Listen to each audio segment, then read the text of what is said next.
Salut à tous. Aujourd'hui, on va parler d'un sujet qui fait beaucoup débat. Le crédit d'impôt recherche, ou CIR, et son utilisation par le géant du conseil Capgemini. Vous avez sûrement entendu parler du CIR, ce dispositif fiscal qui permet aux entreprises de déduire une partie de leurs dépenses de recherche et développement. En théorie, c'est un excellent outil pour stimuler l'innovation en France. Mais qu'en est-il dans la pratique ? Une enquête récente a révélé quelque chose d'intéressant chez Capgemini.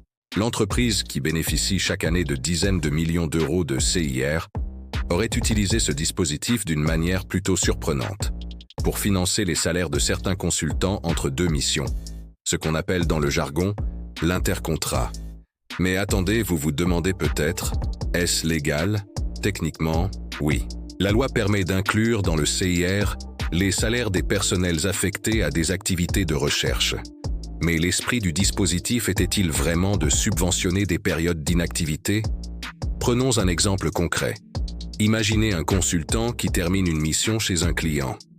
En attendant sa prochaine affectation, Capgemini le déclare comme travaillant sur un projet de recherche. Son salaire est alors partiellement financé par le crédit d'impôt recherche, donc indirectement par nos impôts. Cette pratique soulève plusieurs questions.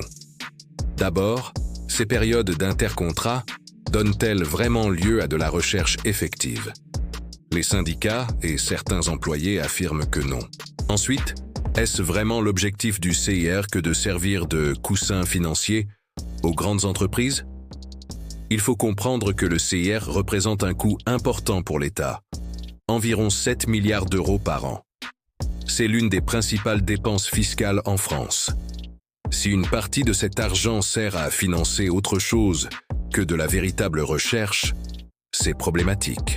Capgemini, de son côté, défend ces pratiques.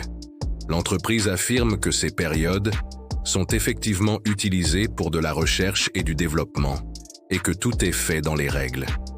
Elle souligne aussi son rôle important dans l'innovation française et l'emploi des jeunes diplômés. Mais cette situation pose une question plus large. Le contrôle du CIR est-il suffisant ? Les critères pour en bénéficier sont-ils assez stricts ? Certains experts suggèrent que le dispositif devrait être réformé pour éviter ces zones grises. Ce qui est certain, c'est que cette affaire illustre parfaitement le débat sur l'efficacité des aides aux entreprises en France. Entre la nécessité de soutenir l'innovation et le risque d'effet d'aubaine, la ligne est parfois mince. Si vous voulez mon avis, il ne s'agit pas de condamner Capgemini ou le CIR, mais plutôt de réfléchir à comment améliorer le système pour qu'il serve vraiment son objectif initial: stimuler la recherche et l'innovation en France. Qu'en pensez-vous ? Le CIR devrait-il être réformé ? Les grandes entreprises en font-elles bon usage ? N'hésitez pas à partager votre opinion dans les commentaires. Si cette analyse vous a intéressé, n'oubliez pas de vous abonner à la chaîne et d'activer la cloche pour ne manquer aucune vidéo sur l'actualité économique. On se retrouve très bientôt pour un nouveau décryptage.